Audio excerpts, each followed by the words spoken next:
Bon, en tout cas, merci de cette invitation. Je vais essayer de faire tenir ces deux exposés dans le temps qui m'était imparti, c'est-à-dire à peu près trois quarts d'heure, si j'ai bien compris, ou aux Un quart alentours. d'heure, une heure, comme tu veux. Comme tu veux, vraiment. Bon, et puis je vais essayer de ne pas aller trop vite et de remonter ça, etc. Voilà. Bon, alors, ce que je vais essayer de faire, je vais commencer déjà par faire le point, comme ça m'a été demandé, sur la progression du Rassemblement national, et je voudrais voir à la fois la dynamique électorale, les causes et les limites quand même, pour avoir un petit message positif.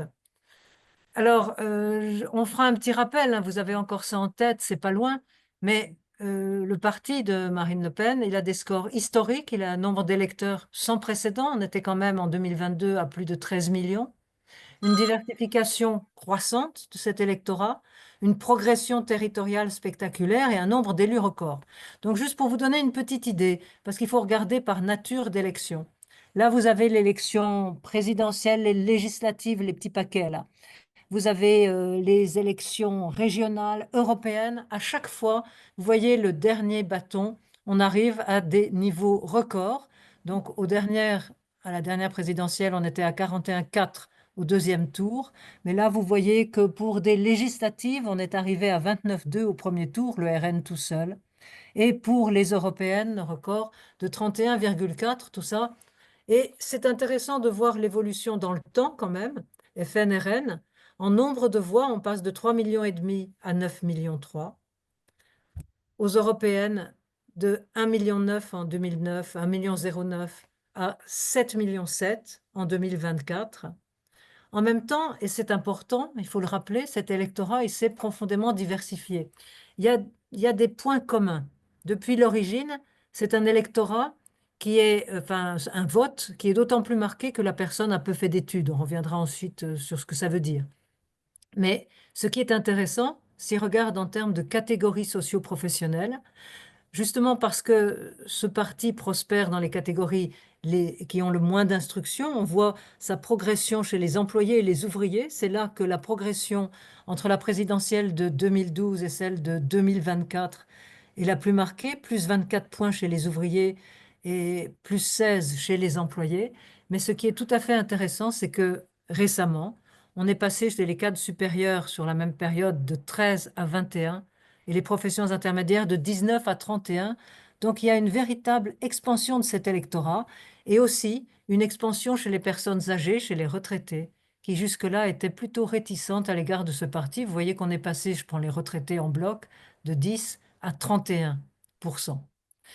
Et là, c'est chez les hommes, les femmes, dans toutes les tranches d'âge. Mais vous voyez sur le niveau d'études, si vous prenez enfin, au milieu à peu près, ceux qui n'ont pas le bac, euh, tant aux européennes qu'aux législatives de 2024, c'est près de la moitié qui ont voté pour ce parti.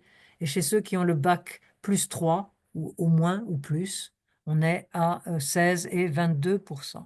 Donc, enfin, sur le territoire, le Monde avait fait une superbe carte. Alors, il trichait un peu, hein, c'était pour montrer que il arrivait en tête dans 93% des communes, qui sont en majorité des communes rurales, donc c'est plus compliqué. Mais tout cela pour faire le point sur la poussée. Enfin, en termes d'élus, jamais il n'a eu autant d'élus au Parlement européen et à l'Assemblée nationale. Donc, insistons un peu plus sur les causes, parce que c'est ça qui est intéressant. Et c'est ça qui m'avait été demandé, les causes de cette progression. Il y a des facteurs de long terme et il y a des facteurs de court terme. Les facteurs de long terme, c'est pareil pour toutes ces droites qui se développent en Europe aujourd'hui, c'est la mondialisation économique. C'est un sentiment d'insécurité économique et culturelle. Ces droites, elles se développent chez les personnes qui ont le sentiment d'être les laissés pour compte de ces évolutions et qui ont un besoin de protection, de fermeture des frontières. C'est pour cela qu'elles se tournent vers ces droites. Ensuite, il y a des facteurs à plus court terme. Si on regarde 2024, ça vient après une année 2023 où l'immigration a été au cœur du débat public, avec le vote de la énième loi sur l'immigration, avec les violences qui ont suivi la mort de Naël, les affrontements à Crépol après la mort de Thomas, des attentats terroristes, l'assassinat de Dominique Bernard, et puis le 7 octobre, on reviendra là-dessus après en détail. Il y a aussi le rôle de Marine Le Pen. et de sa stratégie de normalisation, on verra qu'elle a vraiment réussi à modifier l'image de son parti dans l'opinion, donc ça lui permet de grappiller d'autres électeurs sur les marges. Et puis, il y a le reste du champ politique, le rôle de repoussoir offert par Mélenchon, qui aujourd'hui dans l'opinion apparaît plus dangereux pour la démocratie que Marine Le Pen, avec les chahuts à l'Assemblée nationale et les formulations ambiguës sur l'antisémitisme, qui permet quand même à Marine Le Pen, à l'extrême droite, d'incarner aujourd'hui, de dire qu'elle incarne la défense des Juifs et d'Israël en France. C'est un gain symbolique pour Marine Le Pen. Et puis il y a les alliances avec la droite classique, l'alliance avec Ciotti. Donc tout cela explique cette progression sans précédent. Je voudrais juste vous montrer, il y a un instrument de mesure qui est tout à fait intéressant, c'est le baromètre d'image du RN et du FN avant, qui existe depuis le début des années 80, 83, 84. Et il nous montre clairement la progression de ce parti au-delà du vote. Vous voyez en bleu les désaccords, en jaune les accords. Vous voyez qu'on arrive à un niveau record de personnes qui se disent d'accord, tout à fait ou plutôt, avec les idées défendues par le Front National. Les deux courbes vont finir par se toucher, la bleue et l'orange. Et puis surtout, la perception du danger représenté par le Rassemblement national, pour la première fois, la proportion de personnes qui estiment qu'ils ne représentent pas un danger pour la démocratie a dépassé celle qu'ils considèrent qu'il est un danger pour la démocratie, 51 contre 38. Donc on est véritablement dans un contexte porteur, très dynamique pour le Rassemblement national. Et puis il y a un dernier facteur, bien sûr, que j'allais oublier, c'est l'opposition à Macron. C'est chez les électeurs du Rassemblement national que l'opposition à Macron est de loin la plus marquée, avec des électeurs qui souhaitent, à travers ces votes, s'opposer à Macron. Et à partir de là, je voudrais quand même insister un peu plus sur les limites de cette progression. D'abord, et parmi les personnes que vous pourriez inviter, il y a Vincent Tibéry et son livre sur le mythe de la droitisation en France. Il y a un décalage, en fait, entre la société française dans son ensemble et le corps électoral inscrit et votant. La société dans son ensemble est nettement moins à droite. Donc, bien sûr, en termes de suffrages exprimés, on voit clairement cette dynamique. Mais il ne faut pas oublier qu'il y a une proportion croissante de la société qui n'est pas sur cette ligne, qui n'est pas inscrite, qui ne va pas voter, ou qui n'a pas le droit de voter les étrangers. Donc, il faut vraiment lire Tibéry sur le mythe de la droitisation de la France. Ensuite, ce que j'essaierai de vous montrer, c'est que ce parti, il reste quand même encore perçu comme un danger, un parti pas comme les autres. C'est ce qu'a montré le succès du Front républicain aux dernières législatives. Donc, tout n'est pas perdu. Et puis, le parti a encore des problèmes, hein. Il n'a pas réussi à se reconstruire vraiment depuis la période Maigret. C'est ce qu'on appelle un parti patrimonialisé, hiérarchisé, très centralisé, avec beaucoup de grogne souvent à la base. Il n'a pas encore assez de cadres ni de candidats toujours crédibles. On l'a vu avec les propos racistes et antisémites d'un certain nombre des candidats potentiels et même des candidats élus. Enfin, il y a un point qui me semble important, les femmes. Les femmes représentent plus de la moitié de l'électorat inscrit. Et à l'époque de Jean-Marie Le Pen, euh, elles avaient une certaine réticence à voter pour ce parti. Il y avait jusqu'à 7 points d'écart entre la proportion des hommes et des femmes qui votaient pour ce parti. Avec Marine Le Pen, qui a vraiment ciblé cet électorat féminin en se présentant comme une femme moderne, une femme d'État, une femme qui comprend les femmes qui avortent, eh bien, les femmes se sont mises à voter autant que les hommes pour ce parti. Avec Bardella, on assiste à un léger retour en arrière, de nouveau ce que les Américains ont appelé le Radical Right Gender Gap, c'est-à-dire un différentiel électoral. Donc tout cela, c'est un certain nombre de limites. Alors je reviens sur le Front républicain. Mathieu Gallard avait fait une jolie synthèse des reports de voix. Dans les duels ensemble RN, vous voyez que les électeurs du nouveau Front populaire, ils avaient été 72% à voter ensemble plutôt que de faire passer quelqu'un du RN. Les électeurs LR divers droite, 53%, nettement moins bien. Et dans les duels LR-RN, les électeurs NFP, 70% ont voté LR. Les électeurs ensemble, 79%. Enfin, on reste dans des niveaux élevés. Donc là encore, c'est quelque chose qu'il ne faut pas oublier, ce sursaut du Front républicain. Bon. Ensuite, quand on regarde l'image des partis politiques, regardez à droite, parce qu'effectivement, là, il y a un concours entre les deux, mais en tout cas, si on regarde le Rassemblement national et non pas la France insoumise, vous voyez que le Rassemblement national est quand même encore perçu comme un parti d'extrême droite par 69% de la population en âge de voter.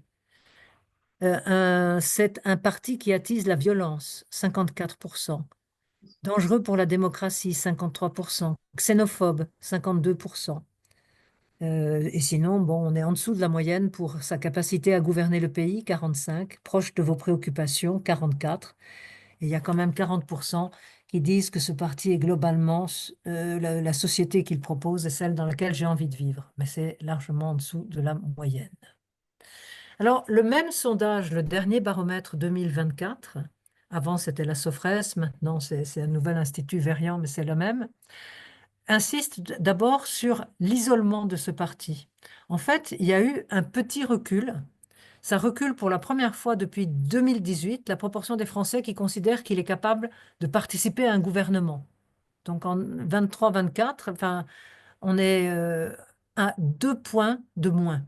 C'est pas grand-chose, mais c'est une évolution qui va en sens contraire d'une dynamique inévitable et irrépressible. Mhm. Et de même, ceux qui considèrent qu'il a d'abord vocation à rassembler des votes d'opposition, que c'est un parti anti-système, progressent de 4 points en un an. Ensuite, il n'a pas l'image aujourd'hui, ce qui est étonnamment, 39% des Français considèrent que le nouveau Front populaire est la principale force d'opposition, contre 34% pour le RN. Tout cela, c'est des points positifs dans un contexte plutôt de dynamique. Et puis, surtout, 68% pensent que le RN est en capacité d'accéder au pouvoir. Là, ça a augmenté de 3 points. Mais un Français sur 4 pense qu'il peut faire la politique autrement et un sur 5 qu'il ferait mieux que le gouvernement actuel pour améliorer la situation en France. Alors, je termine sur les femmes. Ça, c'est le vote RN aux législatives de 2024 par âge et par genre. Bon, c'est à prendre avec des pincettes, c'est un sondage commercial, c'est un sondage Ipsos, pré-législative. Nous, on est en train de travailler sur des données un peu plus fouillées, avec un sondage post-électoral.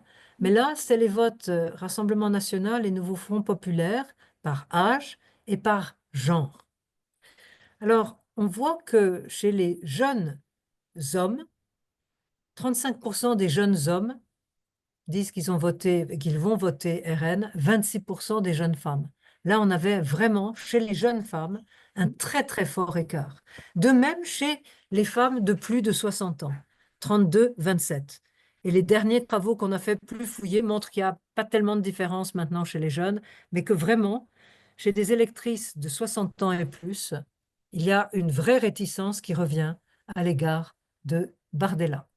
Mais ce qui est intéressant également, c'est que on voit que les jeunes femmes sont plus prêtes à voter pour la gauche, pour le nouveau Front populaire, à la veille de ces élections. Et ça rejoint un mouvement mondial où on voit que les jeunes femmes d'aujourd'hui sont plus progressistes que les jeunes hommes. Même mieux, qu'il y a un retour en arrière sur les thèmes de défense des droits des femmes, sur le féminisme. Les jeunes hommes, et il faut voir là le dernier rapport du Haut Conseil à l'égalité des femmes et des hommes, le dernier rapport sur le sexisme, montre véritablement une évolution préoccupante chez les jeunes hommes, avec tout un tas de questions sur des stéréotypes de la vie ordinaire. Mais tout cela dessine un tableau où on voit clairement que chez les femmes, il y a un blocage à l'égard de ce parti. Donc ça fait partie des éléments que l'on peut espérer. Alors à partir de là, je voudrais parler, et c'est lié à ce sujet, je voudrais parler de la Commission nationale consultative des droits de l'homme. Si vous le permettez, je retombe sur le partage et je vais aller chercher PowerPoint. mon autre PowerPoint, le baromètre racisme 2023. Et comme tout à l'heure, je vais essayer de faire diaporama à partir du début pour que vous voyez mieux. Voilà. Vous voyez? Très bien. Parfait. Ah, ah, micro, micro, micro. Attends, zut. Micro. Attends, c'est pas moi. Je suis désolée. Voilà, il faut Ah, faire. Voilà. C'est bon? oui, il faut recommencer. Bon, Vas-y. je recommence. Mais là, Oui. vous m'entendez, vous me Oui, voyez. oui, oui, oui, très bien. Bon, tout va bien dans le meilleur des mondes. OK. Donc, baromètre racisme 2023. C'est une année importante. On a fait ce sondage, c'est un sondage Ipsos, mais c'est nous qui faisons le questionnaire en discussion avec eux. Et c'est un appel d'offres, donc on change tous les 3 ans. Enfin, il y a un nouvel appel d'offres. Donc c'est un sondage qu'on contrôle. C'est un sondage qui a été sur le terrain après le 7 octobre, du 21 novembre au 9 décembre. Donc après le massacre perpétré par le Hamas et la riposte israélienne sur Gaza. 21 novembre, 9 décembre.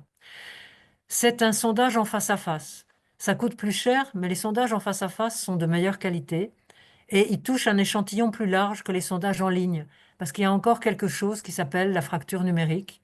Et même si vous avez des ouvriers, des personnes âgées dans les sondages en ligne, c'est pas exactement l'ouvrier de base ou la petite vieille dame de base, hein. Donc, le face-à-face est important. On prend le temps, on rentre chez les gens et on parle et on explique les questions qui ne sont pas comprises. Et c'est intéressant parce qu'il y a un contexte que je rappelais tout à l'heure, ce contexte marqué par les émeutes de juin-juillet suivant la mort de Noël, les affrontements suivant la mort de Thomas, les attaques terroristes. Tout cela a mis l'immigration au cœur du débat politique, la menace que représenteraient les immigrés et leurs enfants. Et tout cela explique que les résultats de ce baromètre soient mauvais comparés à l'année précédente. Et je vais vous rentrer dans le détail. Enfin, vous vous souvenez qu'il y a eu une hausse sans précédent des actes antisémites, en tout cas ceux qui sont recensés par la Direction nationale du renseignement territorial, 1676 actes antisémites pour l'année 2023, 4 fois plus qu'en 2022, concentrés sur les 3 derniers mois, octobre, novembre, décembre. C'est une hausse de 1050%. Et dans une moindre mesure, mais il y a eu aussi une hausse des actes anti-musulmans de à peu près 30%. Donc, je rentre dans les détails. Ça, ce dont je ne parlerai pas en fait, c'est les chiffres de la police et de la gendarmerie, donc qui ont leurs réseaux locaux. Et en fait, il s'agit essentiellement des plaintes. Or, il y a beaucoup d'actes racistes et antisémites pour lesquels les victimes ne portent pas plainte, parce qu'elles ne veulent pas pousser la porte d'un commissariat ou d'une gendarmerie, ou parce qu'elles considèrent que ça ne sert à rien, de toute manière. Mais vous voyez la ligne des faits antisémites, c'est en bleu roi, et vous voyez cette progression, hein, et ce mouvement, et c'est plus de la moitié de l'ensemble des actes racistes recensés. Tout ça pour insister sur ce contexte très particulier de l'année 2023. Et là, je voudrais voir 3 points. Le fameux indice longitudinal de tolérance qui a été mis au point par Vincent Tibéry, qui est un indicateur synthétique, parce qu'on ne va pas s'amuser à regarder chaque question une par une, et qu'une question ne veut rien dire, il faut regarder plusieurs questions. Ensuite, on regardera le détail par minorité, et ensuite, je voudrais faire un focus sur les préjugés antisémites. Alors, c'est un indice qui est fondé sur à peu près 75 questions qui sont posées au moins 3 fois depuis 1990, et c'est la proportion de réponses tolérantes sur l'ensemble des réponses dans l'échantillon. Et il varie entre 0 et 100, cet indice. Si tout le monde était, si on donnait jamais la réponse tolérante, il serait à 0. Et si tout le monde la donnait toujours, on serait à 100. C'est un indice qui est synthétique, fiable, comparable dans le temps, beaucoup mieux que les réponses une à une aux questions de sondage. Et je vous montre le graphe de Vincent Tibéry. Je vais essayer de bouger ça. Voilà. Alors, vous voyez qu'il y a des hauts et des bas, hein, ça monte et ça descend. C'est pas un long fleuve tranquille. Vous voyez que dans les années 90, on voit pas le bas du graphe, désolé, mais là, ça commence en 1990, 91. on était sous la barre des 40 et quelques pourcents. Là, on est en 2022 à 65, en 2023 à 62. Donc, il y a eu 3 points de chute. Or, c'est beaucoup dans la mesure où c'est un indicateur synthétique, où c'est pas une question, c'est un ensemble de questions, hein. Ça, c'est quelque chose qui interpelle. Alors, si Vincent était là, il vous expliquerait pourquoi on a cette quand même hausse à ces 3 points près, si je reviens en arrière, on reste quand même dans les eaux élevées de l'indice, hein, bien au-dessus de ce qui se passait dans les premières années de l'indice. Ça reste un niveau très comparable là, aux montées de cet indice. Pourquoi? Parce qu'il y a le renouvellement générationnel et chaque nouvelle génération est plus tolérante à l'égard des minorités que celles qui l'ont précédée. Tout en haut, vous avez les plus jeunes et tout en bas, les plus vieux, avec même une courbe qui s'arrête parce que je n'ai plus assez de monde dans mes échantillons. Ce qui va avec d'ailleurs, ces nouvelles générations, elles sont aussi plus diplômées et l'école, non seulement apprend à penser, à réfléchir par soi-même, elle apprend l'esprit critique, elle ouvre aussi sur d'autres mondes, d'autres religions, d'autres cultures. Mais en tout cas, plus on a fait des études, plus on a un indice élevé sur cet indice de tolérance. Vous voyez, en violet, c'est ceux qui ont fait des études supérieures, et en rouge, ceux qui ne sont arrêtés au secondaire. Et le primaire, c'est là en bleu, il y en a de moins en moins, pas assez pour qu'on puisse en parler. Mais vous voyez que toutes ces courbes suivent le même schéma, c'est-à-dire ça baisse partout, hein, même si la hiérarchie demeure. Enfin, et c'est peut-être une des courbes les plus intéressantes, à une époque où beaucoup de gens disent la gauche, la droite, ça ne veut plus rien dire, mais si, ça veut encore dire quelque chose, et si j'avais le FN, ça serait encore plus beau. Mais en rouge, vous avez ceux qui se positionnent à gauche sur l'échelle gauche-droite, en jaune, ceux qui se mettent au centre nulle part, et en bleu, ceux qui se positionnent à droite. Et vous voyez qu'il y a quand même un énorme écart entre l'indice de tolérance à gauche, 72, et à droite, 47. Et il n'a pas calculé par proximité partisane, mais toutes les questions de l'enquête nous montrent que ça serait le Rassemblement national qui battrait de loin tous les records d'intolérance. Donc il serait encore en dessous de 47. Alors, comme je vous le disais tout à l'heure, ces 3 points, ça reste un niveau élevé sur la période. La baisse avait en fait commencé avant le 7 octobre. Elle s'était dessinée entre mars et novembre à la faveur de cette polarisation du débat politique autour de l'immigration. Impossible de savoir si elle va continuer. Tout dépendra de beaucoup de choses. Mais maintenant, rentrons dans le détail des minorités. On peut faire des indices partiels avec les questions qui concernent la perception des Juifs, des Roms, des musulmans, des Noirs. Bon. On voit en fait, et ça c'est quelque chose à prendre en considération, que c'est pour la minorité juive que le recul de la tolérance a été le plus marqué. 4 points. On passe de 72 à 68. Les indices ne sont pas comparables d'un groupe à l'autre parce que ce ne sont pas les mêmes questions, vu la spécificité de chaque. C'est pas comme le grand indice global. Chez les Roms, c'est -3. Vous voyez que ce sont eux qui ont les indices de toute manière toujours les plus faibles. 45, 42. Les musulmans, 59, 57. Autrement dit, c'est pour la perception de la minorité juive que le recul a été le plus marqué. Et là, vous voyez l'indicateur pour les juifs à ma gauche, vous voyez pour les musulmans, vous voyez pour les roms. Mais c'est quelque chose qu'il faut avoir en tête. Alors, il y a tout un débat autour du nouvel antisémitisme, de la nouvelle judéophobie, qui serait structurée par la diabolisation d'Israël et du sionisme, et un antisémitisme qui serait passé de l'extrême droite à l'extrême gauche du champ politique, et chez les musulmans et dans les quartiers. Et en symétrie, il y aurait une nouvelle islamophobie dirigée non contre les musulmans, mais contre l'islam, au nom des valeurs républicaines.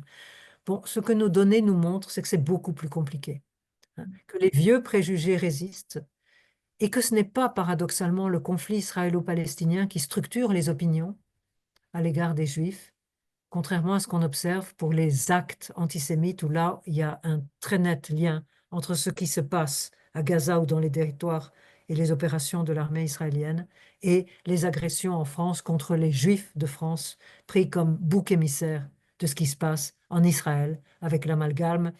Tu es juif, donc tu es sioniste, donc tu es pro-israélien, donc tu es un génocideur. Ce genre d'amalgame. Alors, quand on regarde un petit peu la boîte noire de l'indicateur de tolérance ou intolérance à l'égard des Juifs, une chose m'a frappée. On a une dizaine de questions qui reprennent les stéréotypes à l'égard des Juifs. La question qui a le plus bougé, celle qui explique pour l'essentiel la baisse de la tolérance ou la montée de l'intolérance, comme vous voulez, c'est le sentiment que pour les Français juifs, Israël compte plus que la France. La proportion d'adhésion a augmenté de 7 points.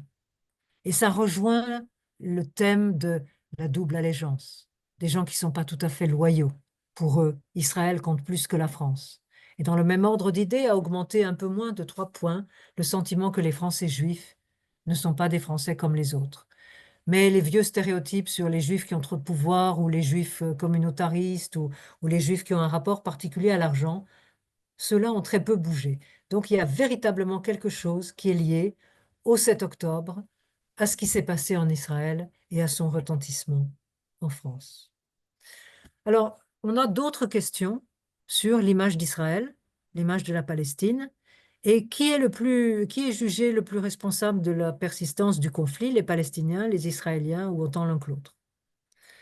Alors, on voit que l'image d'Israël, après le 7 octobre, elle est plus négative, 45%, une hausse de 11 points en un an. L'image positive n'a pas bougé. C'est un échange entre les sans réponses et les opinions négatives, 21,5%. Et l'image de la Palestine, c'est à peu près les mêmes chiffres, ce qui est tout à fait intéressant en soi. Maintenant, les responsabilités dans la continuation du conflit, les Palestiniens, ça a augmenté de 4 points, 8%. Les Israéliens, c'est stable, 17%. Et ce qui me permet de dire que ce n'est pas le conflit israélo-palestinien, même après le 7 octobre, qui structure les opinions à l'égard des Juifs, c'est que la réponse qui l'emporte massivement, c'est ils sont autant responsables l'un que l'autre. Ou bien, j'ai pas de réponse sur cette question. 75%. Ça a baissé de 4 points en un an, mais c'est ça, la chose qui est importante. Donc, les opinions n'obéissent pas à la même logique que les actes. Et heureusement, il y a beaucoup moins de personnes qui passent à l'acte que de personnes qui peuvent nourrir des préjugés antisémites au fond de leur cœur. Enfin, on avait posé une question sur le sionisme. Est-ce qu'on avait une image négative, positive? Positive, 10%, négative, 37%. Pas d'opinion, 53%. Donc là encore, il faut avoir ça en tête quand on essaie de réfléchir à l'antisémitisme en France aujourd'hui et au lien avec ce qui se passe au Proche-Orient. Maintenant, je terminerai peut-être sur ces 2 points pour ne pas dépasser les 3/4 d'heure.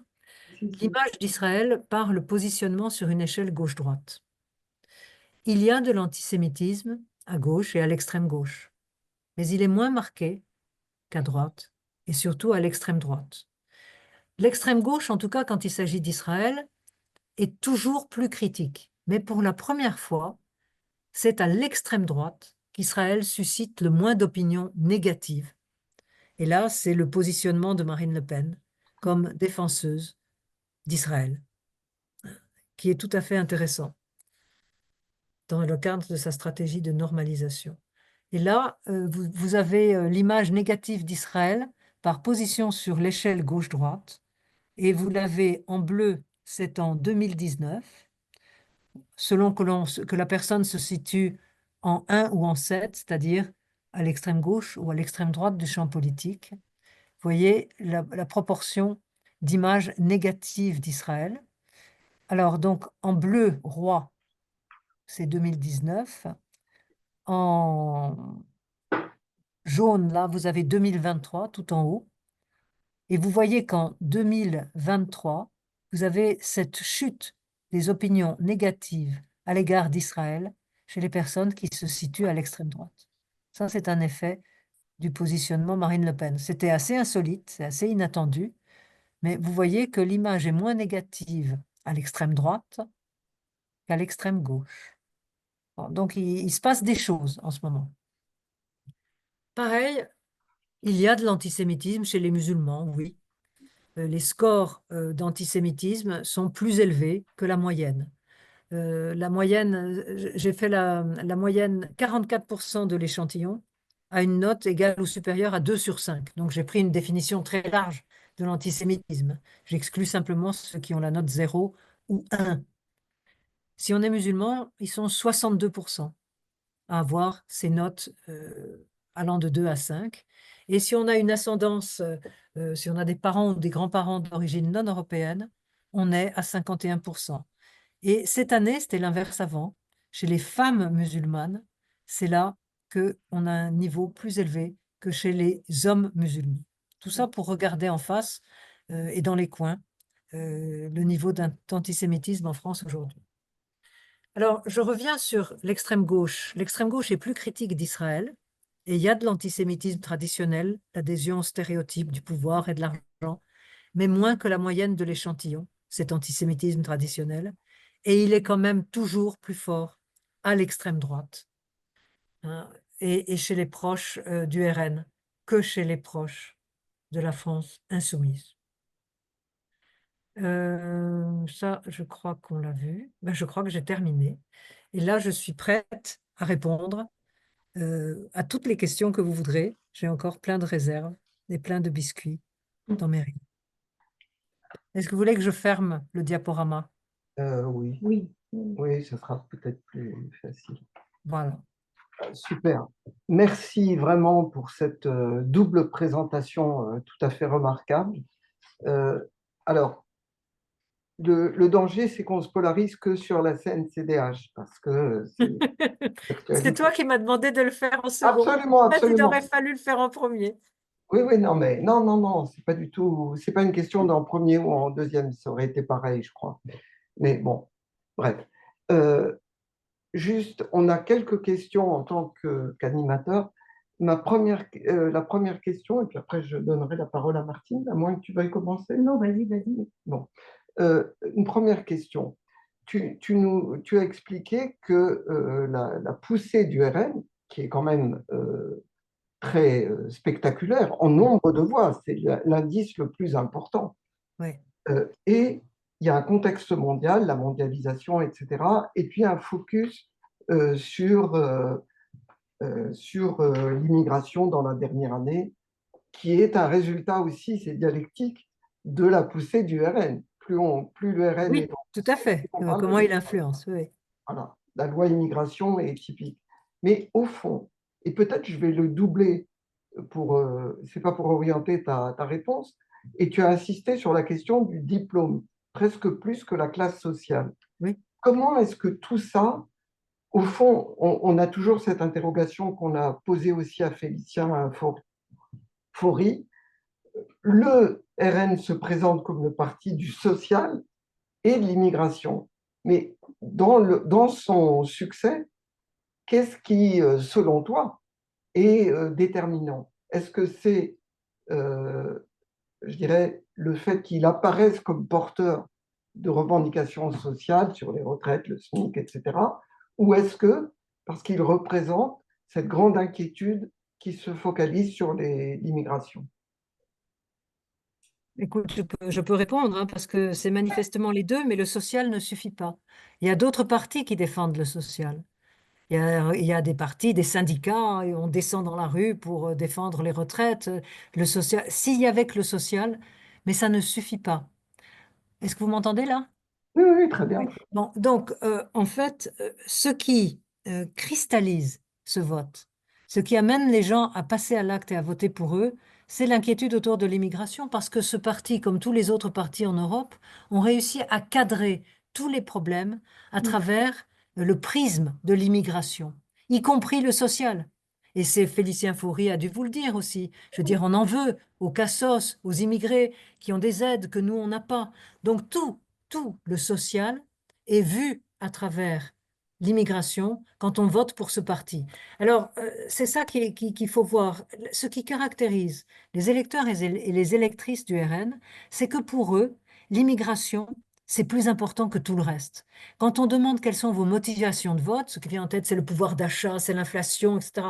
Et c'est très haut aussi chez les électeurs du RN, même parfois pareil, un point au-dessus. Mais là où ils se distinguent de tous les autres, c'est qu'ils sont, quelle que soit la manière dont on pose la question, à 40 points au-dessus à trouver que l'immigration est importante pour eux au moment de voter.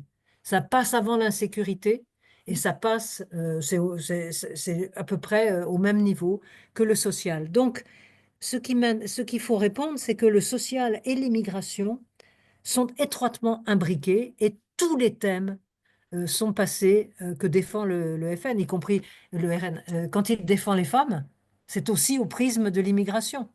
Tu vois, Marine Le Pen se prétend quasi féministe. Mm. Il y avait un sondage, elle, où on voyait que Marine Le Pen était perçue comme plus féministe que Macron.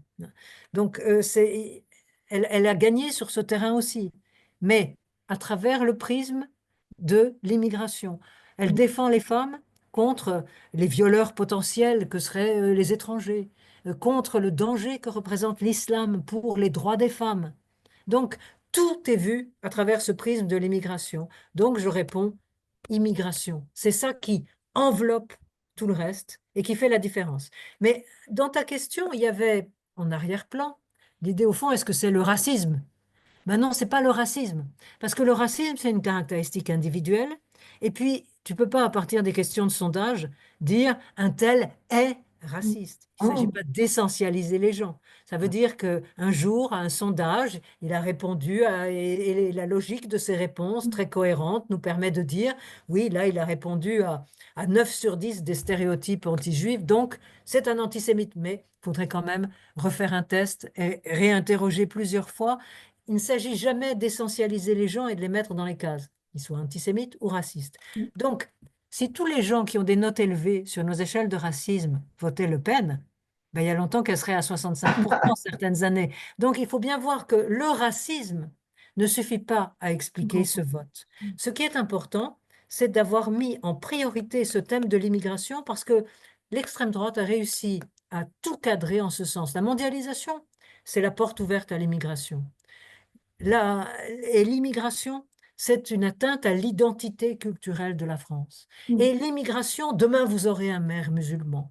L'immigration, c'est une atteinte à la souveraineté de l'État supplanté par l'Europe. Tout est cadré. Le politique, le culturel, tout, et le social est cadré en termes d'immigration. La préférence nationale, c'est quand même ça qui définit le programme de ce parti. Elle traverse tout, notamment les aides sociales, les emplois, La le logement. priorité nationale, La priorité nationale, mais c'est exactement la même chose. bien Et sûr. là, ce parti n'a absolument pas changé. Là, c'est le fil rouge qui continue. Et Félicien Faury, c'est passionnant son travail, c'est un travail, des analyses qualitatives. Et lui, il dit pas c'est le racisme, il dit oui. Ce qui est très important pour mes électeurs et ces électrices qui soutiennent localement dans cette petite ville le FN ou le RN, ce qui est important, c'est qu'ils se positionnent à la fois en termes de classe et en termes de race, d'ethnicité. C'est-à-dire leur atout, c'est d'être blanc. Et c'est en tant que blanc qu'ils se sentent à la fois menacés par les étrangers, les immigrés et leurs enfants, et en même temps, c'est ce qui leur permet de se sentir un peu supérieurs à eux, tandis qu'ils sont inférieurs par rapport aux classes moyennes et classes moyennes supérieures. Et ils ont le sentiment que les immigrés sont véritablement une menace pour eux et qu'ils profitent des services publics, des aides sociales, etc. Et donc, ce que montre très bien Félicien Faury, c'est cette articulation Mm.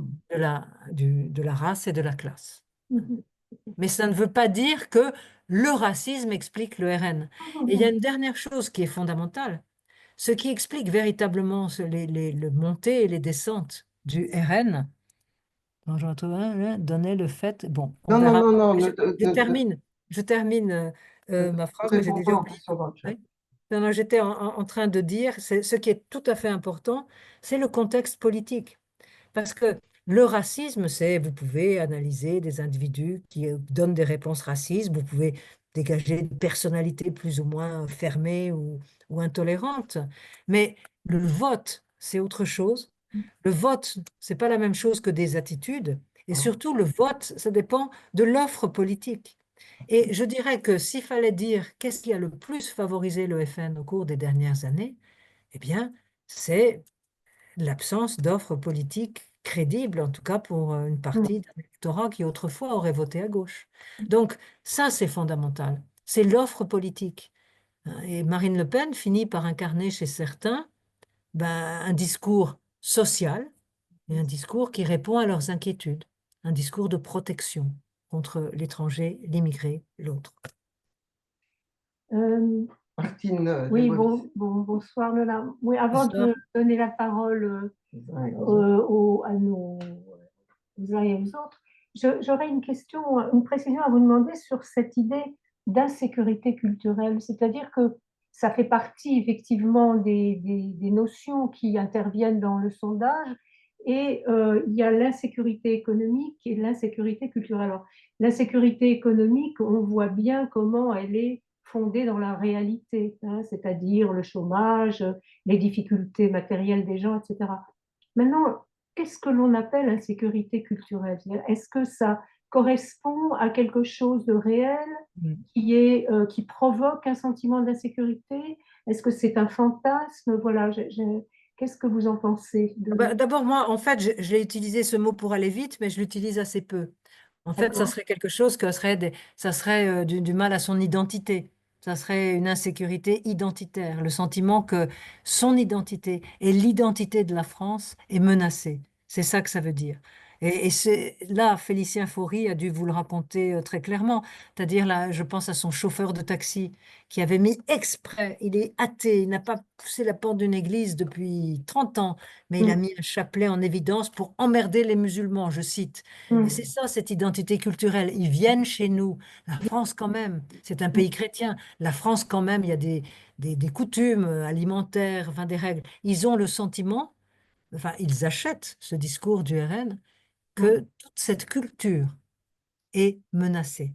mm, C'est ça qu'il faudrait entendre par insécurité culturelle et rien d'autre. mm, Et l'insécurité économique elle-même, d'ailleurs, c'est pas simplement objectif, c'est le sentiment subjectif que ça va moins bien qu'avant. L'insécurité, c'est économique, elle est toujours relative. Hein. C'est ça qu'il faut bien voir. Ce qui est frappant chez ces électeurs et électrices du RN, c'est qu'ils ont le sentiment, bon, ils arrivent certains à s'en sortir, mais moins bien qu'avant, moins bien que les autres, moins bien quand je compare. Et là, c'était la formule d'Olivier Schwartz qui montrait qu'avant, c'était simple. Il y avait eux et il y avait nous.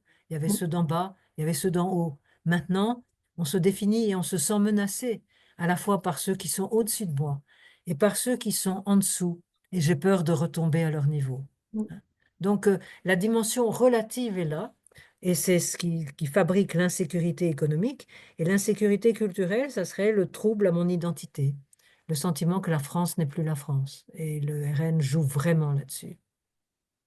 merci beaucoup. Il y avait la question sur le diplôme, l'importance du Ah oui. diplôme. Oui. Alors, le Comment diplôme, l'expliquer? oui, c'est très important le diplôme. Et en fait, la seule année où le diplôme n'a pas été la variable clé du vote pour ce parti, c'est 84. On ne savait pas encore très bien qui était Le Pen. Les beaux quartiers à Paris avaient voté Le Pen. Et il faudra attendre l'année d'après pour que ça soit dans les quartiers populaires que ça commence et qu'il y ait cette relation négative entre niveau de diplôme et vote RN. Mais à partir de 86, on voit clairement que le niveau de diplôme joue. Ça ne veut pas dire qu'il n'y a pas des énarques et des universitaires qui votent pour ce parti, pour des raisons idéologiques, convaincus bien sûr. Mais ça veut dire que les probabilités de voter pour ce parti augmentent à mesure qu'on descend l'échelle des diplômes et qu'elle est particulièrement forte d'ailleurs chez ces petits diplômes techniques, professionnels, qui conduiront à pas grand-chose, qui Mm, donnent le sentiment à ceux qui en sont titulaires, qui sont sur une voie de garage. Hein, il faut relire La misère du monde. Il y avait pas mal de papiers là-dessus dans le livre. Donc, euh, le diplôme, c'est ça, c'est les promesses d'un statut social. Le diplôme, c'est, comme je disais tout à l'heure, on apprend à penser par soi-même, on apprend à avoir l'esprit critique, on apprend à ne pas céder aux idées reçues, on s'ouvre sur l'autre, sur les autres langues, les autres religions et les autres cultures, mais il y a aussi une dimension sociale qui est la rage, le ressentiment, euh, par rapport à ceux qui ont fait des études, qui sont allés plus loin et qui auront une meilleure position. Voilà. Donc, le diplôme, pour moi, en fait, ce que je n'ai pas eu le temps de vous le faire, mais euh, quand on travaille sur, pour l'expliquer, un vote, il faut croiser l'ensemble des variables entre elles. Les relations entre le vote et une variable prise une par une, ça veut rien dire, parce que nous sommes complexes, multiples. Il faut tenir compte de toutes nos identités à la fois. Il faut faire un autre mot qui fâche, de l'intersectionnalité. Il faut tenir compte à la fois du genre, de l'âge, du diplôme, de la classe sociale. Et une fois qu'on a tout contrôlé, dans toutes nos analyses, c'est toujours le diplôme qui arrive en tête. Et du temps de Jean-Marie Le Pen, le genre arrivait presque derrière. Mais le diplôme est encore plus intéressant que la catégorie socio-professionnelle. D'accord. On passe aux questions. On va prendre quelques questions. À moins que, est-ce que tu pourrais préciser aussi sur le gender gap, enfin, Oui, pour oui, parler c'est d'accord. français, Non, non, les, mais tout à fait. oui, les différences hommes-femmes, leur évolution, parce qu'on a vu qu'aux États-Unis aussi, dans l'élection de Trump et versus Kamala Harris, la question se posait, avait été énormément étudiée, de l'évolution très négative chez les hommes jeunes, y compris issus des minorités latino. Oui. Mais en tout cas, c'est des États-Unis que vient le terme, hein, c'est le gender Ouais. gap. Mais il y a plusieurs gender gaps. D'abord, dans beaucoup de pays, les femmes ont obtenu les droits politiques, le droit de vote en particulier, plus tard que les hommes. Et donc, il y a eu une période d'apprentissage. Donc, le premier gender gap, c'est ce qu'on a appelé le traditional gender gap, c'est-à-dire qu'elles étaient plus conservatrices, hein. Les femmes en France, elles votaient plus gaullistes, quand elles ont commencé à voter. Et puis, progressivement, elles votaient moins, elles s'inscrivaient moins, et quand elles votaient plus conservateur. Et puis, la condition des femmes a changé, surtout à partir des années 60. Elles sont rentrées sur le marché du travail, elles ont fait des études, elles sont arrivées à l'université, elles y font même maintenant des meilleurs résultats que les hommes. Elles ont pris leur indépendance et puis il y a eu les valeurs féministes qui se sont répandues à travers toute la société, du haut en bas. Tout cela a fait que les femmes ont pris leur indépendance progressivement. Et là, pour le coup, on a parlé du Modern Gender Gap, et aux États-Unis en particulier, notamment dans les années Reagan, dans les années 80, sur l'enjeu de l'avortement, les femmes se sont mises à voter plus à gauche, plus démocrate que les hommes. Ça, c'est le Modern Gender Gap. Et en France, il y a eu un court moment où les femmes, dans les années 80, ont voté plus socialiste que les hommes. Mais la troisième étape, c'est le Radical Right Gender Gap. Et ça, c'est une chercheuse afro-américaine, Terry Givens, qui a forgé ce concept. Elle a travaillé sur plusieurs pays européens. Et ce qui l'avait frappé, c'était que toute chose égale par ailleurs, les femmes étaient plus réticentes à voter pour ces droites radicales, populistes, que les hommes. C'est ce qu'on a appelé le Radical Right Gender Gap. Et à l'époque de Jean-Marie Le Pen, il y avait un superbe Radical Right Gender Gap. Toute chose égale par ailleurs, c'était la deuxième variable explicative après le diplôme. Et quand on regardait tout simplement les résultats électoraux, on a eu jusqu'à 7 points d'écart entre le niveau de soutien des femmes et des hommes pour Jean-Marie Le Pen à cause de la violence qui entourait le personnage, de ses propos sexistes, misogynes, etc. Tout cela rebutait l'électorat féminin. Et puis, Marine Le Pen est venue et elle a très bien compris le potentiel électoral que représentaient les femmes. Et dès 2012, mais surtout 2017 et 2022, elle a vraiment ciblé cet électorat et elle a lissé son image. Et il y a si vous voulez que je parle du Radical Gender Gap, on peut en parler pendant des heures. En fait, il y avait plusieurs explications à ce Radical Right Gender Gap. Le premier, c'était que les jeunes femmes, elles étaient féministes et qu'elles ne gobaient absolument pas les discours sexistes et misogynes de ces droites, qui étaient souvent hyper conservatrices. Les femmes âgées, elles étaient souvent plus pratiquantes, notamment en France, les catholiques pratiquantes. Et l'Église de France, à plusieurs reprises, a condamné les idées du RN, du FN, comme contraires au message des évangiles. Donc, les femmes jeunes d'un côté, non, parce que féministes, les femmes âgées, non, parce que contraires aux valeurs de solidarité des évangiles. Et puis, il y avait l'idée que les femmes, longtemps, elles n'étaient pas dans les mêmes boulots, qu'elles étaient moins exposées à la mondialisation, à la concurrence étrangère. C'est de moins en moins vrai, hein. Donc, ça aussi, ça s'est affaibli. Et puis, il y avait l'argument massu, c'est que jusqu'à aujourd'hui, les petits garçons et les petites filles ne sont pas du tout élevés de la même manière. Les petites filles, on leur apprend pas à s'affirmer. On leur demande d'être sages, d'être tranquilles, contrairement aux petits garçons. Et on trouve politiquement une certaine réticence à l'égard de partis hors normes ou de partis violents, voire de partis racistes. Donc, tout cela expliquait le décalage. Et puis, on a vu apparaître des féministes de droite, la pratique religieuse s'est érodée, euh, l'image de Marine Le Pen, très habilement, a lissé son image, donc elle est apparue comme un parti de plus en plus comme les autres. Donc, toutes ces choses qui expliquaient le Radical Right Gender Gap se sont mises à tomber. Mais il y a un dernier point qu'il faut prendre en compte, c'est le contexte national. En France, on est quasiment une exception en Europe, parce que le Radical Right Gender Gap, il s'est affaibli, mais il se maintient. Et il se maintient particulièrement fort, paradoxalement, dans les pays scandinaves, où les conquêtes du féminisme ont été précoces et très marquées, justement parce que c'est là que les hommes se sentent le plus menacés. Donc c'est là que les hommes vont être le plus tentés de voter pour ce parti et les femmes les moins, puisqu'elles ont bénéficié des conquêtes féminisme. Tandis qu'en Italie, on est dans un cas de figure où justement il y a pas un énorme, il y a pas cette énorme différence parce que c'est un pays plus conservateur, catholique. Meloni n'est pas sur la même ligne, Giorgia Meloni, que Marine Le Pen. Et donc, il y a encore la persistance d'un certain radical right gender gap, mais beaucoup moins marqué que dans ces pays scandinaves. Voilà. Les diverses explications autour du radical right gender gap.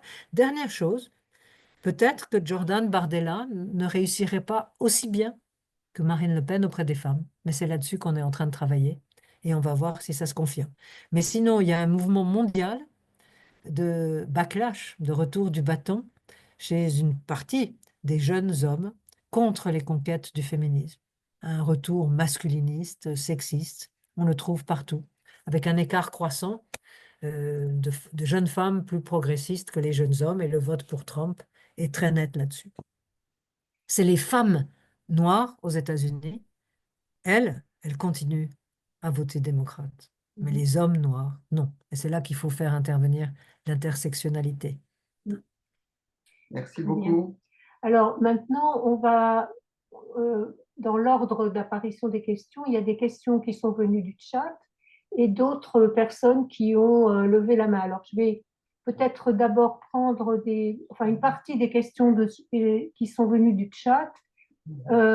Alors il y a donc, je prends une question à propos de l'insécurité culturelle. Est-ce qu'il y a des comparatifs de menaces subjectives perçues entre d'une part l'immigration et d'autre part ce qu'on appelle le péril woke? Le péril? Woke, Woke, Ah, W-O-K-E. voilà. oui, non, mais merci, oui, je suis Ensuite, une ensuite il y a, je vais prendre, disons, deux questions, des quatre questions ensuite pour laisser de la place à tout le monde. Peut-être d'abord la question de savoir si dans le contexte actuel, en cas d'élection présidentielle anticipée, y a-t-il des chances qu'un candidat autre que Rassemblement national soit élu? Un candidat autre que le Autre Rassemblement que national. Rassemblement national, Marine Le Pen ou Jordan Bardella?